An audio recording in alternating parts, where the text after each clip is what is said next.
have all heard, let's listen to some of the statements of the Nicaraguan permanent these representative after his voting. grateful expressions and expressions of solidarity towards Cuba over the past 2 days came especially from the representatives of the biggest, most significant groups that we participate in and belong to in the United Nations, such as the statement by Iraq on behalf of the G77 and China, Uganda on behalf of the non-aligned movement, Turkey on behalf of the Organization of Islamic Cooperation, Barbados on behalf of CARICOM, Guinea-Bissau on behalf of the African Group, Singapore on behalf of ASEAN, and Eritrea on behalf of the Group of Friends in Defense of the Charter of the United Nations.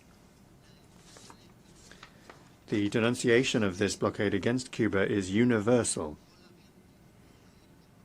Only the country that applies it, the United States, was the only country that tried to justify its own anachronistic policy. As has been said throughout this debate, it is clear that there is universal support for Cuba from the entire world, and also it is clear that this criminal blockade is, in and of itself, the most serious, systematic, and flagrant violation of the human rights of the Cuban people. Moreover, it was made plain that there is a total rejection by countries of Cuba's inclusion on the illegal and unilateral list of state sponsors of terrorism.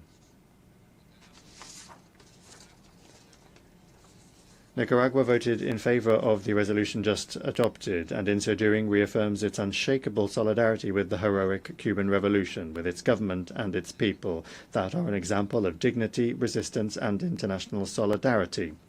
We reiterate that the only legitimate path is respectful dialogue on the basis of sovereign equality without conditions nor threats. Madam President, lastly, we would like to express our full solidarity with the peoples of our great Caribbean, Jamaica, Cuba, Haiti, and other Caribbean states that, as we speak, are facing the disastrous consequences of the weather phenomenon Hurricane Melissa.